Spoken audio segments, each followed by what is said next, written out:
Hi, good morning. I'm just clicking around a little bit this morning because basically I'm in a hotel on my laptop with a little speaker, and the reason I'm here is because I know we've announced it a few times on the ZP website, but we're opening up a new office in Swansea.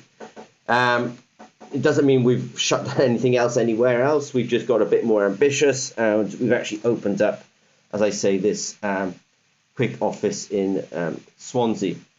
I'm just, as I say, clicking around a little bit more this morning because I need to kind of keep an eye on several windows that are all open at the same time, and it is a little complicated, but bear with me while I figure out everything. So what I want to say is, welcome to the ZP Developer Zone. We do this at 8 a.m. every Thursday, 8 a.m. London time. Today's the 25th of September, 2021. The ZP Developer Zone, it really is very much an interactive kind of forum where we discuss and troubleshoot biosensors. The last couple of weeks, we've sort of made it, let's say more educational than discussion, because we've actually talked about molecular imprinted polymers quite a bit. I mentioned molecular imprinted polymers because actually the inquirer today, who is actually Haseem, and Haseem actually is one of the ZP Developer Zone members. He's been part of it for a long, long time, and actually he is an expert on MIPS. So the last couple of weeks we've been discussing MIPS, but today we're going to discuss mostly wearable biosensors. So just a quick recap on the ZP Developer Zone. We do have the ZP Academy. We do a webinar on our news every Sunday at 8 a.m. London time. I just want to say hi to Ahmet and Hicham that are joining. So we have our webinars, we have our collaborations, we have that we offer, and we have our ZP Developer Zone. And I just want to say hi to Haseem, who's also joined us as well. And we're also going to hold some workshops. Now, the live streaming that we're doing at the moment, hi Aftab, the live streaming that we're doing at the moment is often driven by our forum, where people like Haseem will post some questions and then we'll try to kind of answer it in this format. As I say, it's a little bit different today because I'm in a hotel. You can see that the background is fairly different behind me, but here we go. So we had essentially an inquiry, and they're asking about whether they need, they say, skin integrated sensors or hybrid microneedles. And they're also asking about the lifetime of the battery. So I will dive into these. Apparently, Haseem saying it's 3 p.m. in Indonesia. It's definitely 8 a.m. in the UK, but yeah, 3 p.m. in Indonesia. So we'll deal with Haseem's inquiries this morning. So thank you for posting these on the forum. Now, the Easy Flex, which looks like this. So this is the Easy Flex. We kind of run it in a mode where you can actually take a ZP biosensor and you can just essentially click it into the connector. And we kind of, this is the sort of mode that we've decided that we like the most. The reason that we like this mode the most is because that way you can, if damage, the sensor gets contaminated, then we can actually just replace the sensor quite easily. So we sort of prefer the Easy Flex. Actually, we prefer this mode of operation because then the sensors can be thrown away, discarded, reused, recycled. You've got options. Whereas when you have the sensor actually intrinsic attached to the flex circuit, if the sensor goes bad, the entire circuit goes bad. So over the years, we've actually gone towards this particular application. Now, the reason that we mostly do this is because there is a part of the community that is quite interested in doing sweat analysis. So if you're doing sweat analysis, the first thing to say is you don't really need to be doing you don't need microneedles. And I'll touch on microneedles in a bit, but if you're doing sweat analysis, you don't need the microneedles. So if you want to measure glucose in the sweat, then you don't need microneedles. The only thing about that statement, do you need to, if you want to measure glucose in the sweat, is there's not strong or clinical evidence that glucose in the sweat has a very strong correlation with glucose in the blood. So when people try to develop sweat sensors, they have to be very careful, because if they're trying to do like diabetes, you can't make the correlation between glucose in the sweat and glucose in the blood. And therefore, it's almost pointless measuring glucose in the sweat, because it's what's in the blood that's important. And if in the blood the glucose goes to less than 5 millimolar, 4, 3, 2, somebody's going to get into some serious trouble. So if your intention is to measure glucose in the sweat, it's not a good idea, and you can do it, but then it's not very clinically relevant. Now, skin sensors that I feel like are more relevant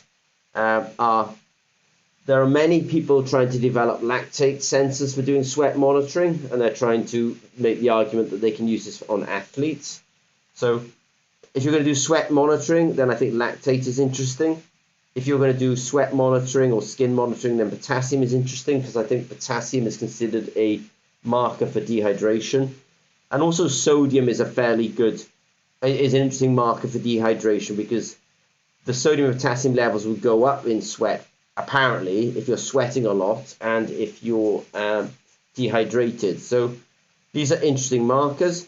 But if you want to do skin analysis, then make sure you're measuring the right thing.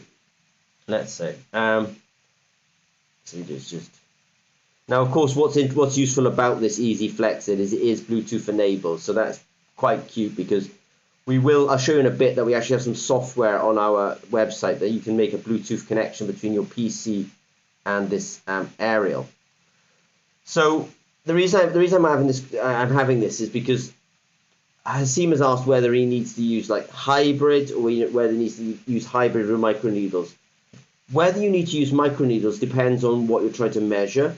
And if you want to measure skin and sweat, then you don't need the microneedles. If you want to measure interstitial fluid that's actually unfortunately into the skin, then you need microneedles.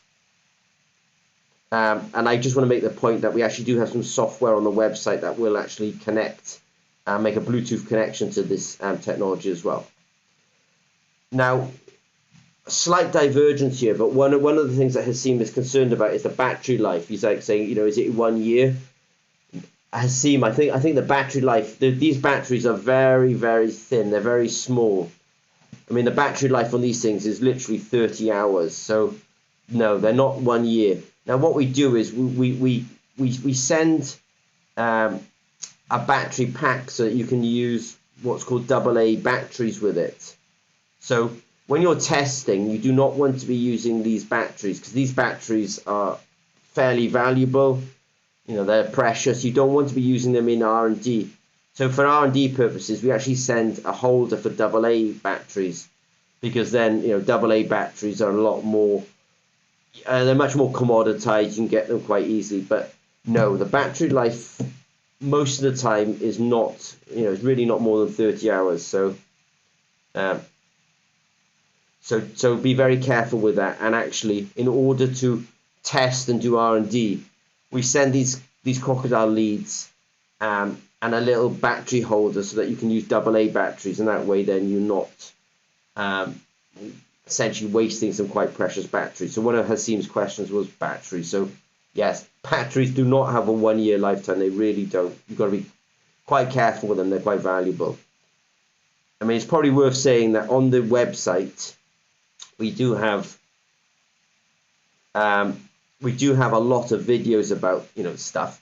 Of course, the problem with all these videos is they throw up more questions, but we do have a lot of videos under the wearable biosensors. Now, microneedles, right? So Hasim's question is, do I need microneedles or do I not need microneedles? Now, Microneedles, this is a company, I have no relationship with them, but this is a company called BioLink. These guys have actually just received $100 million US worth of funding. And what they're being funded to do is actually use microneedles to measure glucose. And so you will use microneedles if you're interested in applications like glucose, where you want to put essentially, the microneedles that we provide allow you to put the enzyme. The enzyme is actually on the needles, and it goes in to whatever the needles are in. So if you want to measure things in interstitial fluids, then you need microneedles. Microneedles are actually really popular at the moment. So popular that people in the US are willing to give companies something like 100 million to actually develop this kind of technology. Like I said, I only know this because I saw it on one of the news channels that I subscribe to. Now, what I find interesting about this is actually when you read their patents, they are genuinely using electrochemistry. When I look at the people who are here today, we got Ahmet, Hasim, Aftab. All you guys are electrochemists. So this company, when you read their patents, they have a counter electrode, a working electrode, a reference electrode. And they also have a functionalized working electrode, which sort of suggests that they're doing something that's called biamperometric mode, or bipotentiostatic mode. But the reason I bring this up is because to answer the questions, you would use microneedles if you're trying to measure things like glucose for diabetes. And to be more accurate, it's better to put the sensor not on the skin, not measuring the sweat, but through the skin. And then microneedles are important. And so important these days that companies like BioLink, who are also using electrochemistry, their own needles, they've received 100 million to do this. We also do this kind of microneedles at ZP as well. They're really expensive to produce. But we also have on our website, and we sell them, these, this is the instructions that come with it, but we have these little arrays of, Hasim says here, can I use EasyFlex for developing a sensor or just sweat or glucose sensor? And no, and Hasim is really asking the question here. If you're doing research, I'm going to suggest, Hasim, that if you're doing research, I would suggest the Sensit Smart.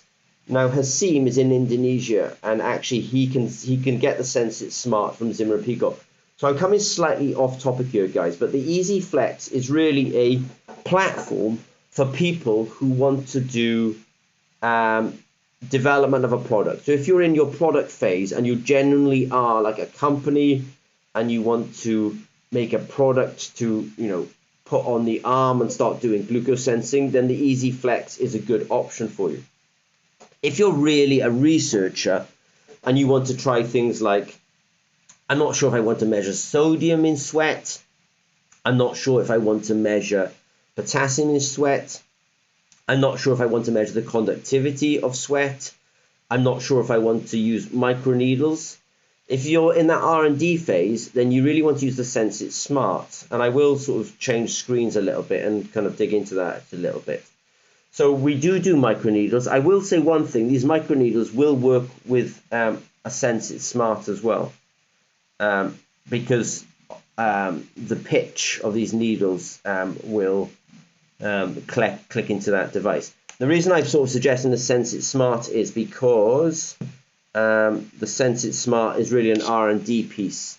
It's got good software that allows you to change parameters and stuff quite easily, so it's better for a research topic.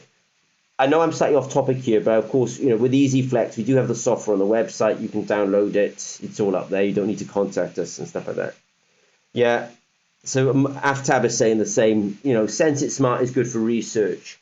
It's not the product that you would put on it's not what you would put into a product, but you would use it in research. And we do have a lot of videos around this kind of stuff as well. What I might do, I was going to say thank you here, but I'm going to dig slightly into the question that Hasim was mentioning. So for product development, use the EasyFlex. For R&D, I would actually use the Sensit Smart. So just go Sensit Smart, Zimmer and Peacock, and I'll just dive into this a little bit. I know I'm going off topic slightly here, But this Sense It Smart, yeah, we like the things I like about it is actually the price. I think the price is pretty good. Now what we're doing is at ZP is we're doing a Sense It Smart, but we're actually applying a cable. So I mean, this is a concept, but the idea then is that you can take the Sense It Smart, put it into your smartphone if you want. The cable will then allow you to plug into any of our sensors. So if you're trying to develop in fact, I think we even have we have pictures of it here. If you are trying to develop a biosensor and you're in your R&D phase, then I would actually suggest the Sense It Smart, which you can get from us, with the cable, because then you can essentially, put the sensor on the skin or put the sensor in a beaker, and then the cable will give you the distance back to the little to the phone. So the quick answer to the question for Hasim is, yeah, use the Sense It Smart from ZP with a cable. So I was a little rambling this morning, and I apologize to it, but you are very. I do like the fact that many of you, you're super kind and very knowledgeable. Actually, I mean, at this webinar this morning, we've got Hasim. Hasim has, he's done his undergraduate, he's done his masters at Leicester. He's written a few papers with us, and he really has a lot of experience around MIPS. And now we're having this conversation about, if you've got a customer who wants to get into wearable sensors, and they're in the R&D phase, then generally I would go with the Sense It Smart and this cable, because the cable will allow them to essentially put the sensor on the sort of arm, and then have a smartphone. You can actually even wear the smartphone on an armband and just have the cable between the sensor and the smartphone. So I would definitely suggest that as a package. And then that person, whoever it is, they can just go to the website then and say, right, what do I want to detect? And then they can just choose, glucose in sweat, lactate in sweat, oxygen in sweat, sodium, potassium. If they want to do something that's more invasive, then they can actually choose to go for the microneedles.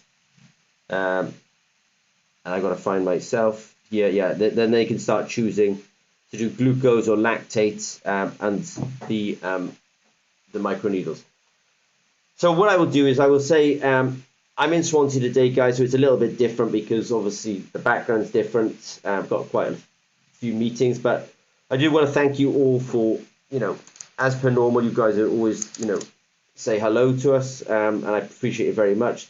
If you do have any questions of Zimmer and Peacock, obviously do join the ZP Academy. We will do our normal news update on Sunday. And it is good. If you post questions in the forum, then we will definitely try to answer them and give you our advice.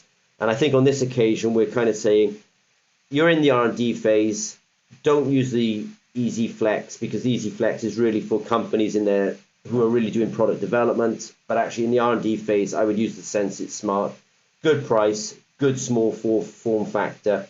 And if you use that cable kit that I suggested, then you will also be able to have this idea of wearing the phone on the arm, using a little holder, and then having the cable go between the sensor and the phone. All right, I appreciate it. Thanks, Hasim. And I shall speak to you all soon. All right, take care, guys. Bye-bye.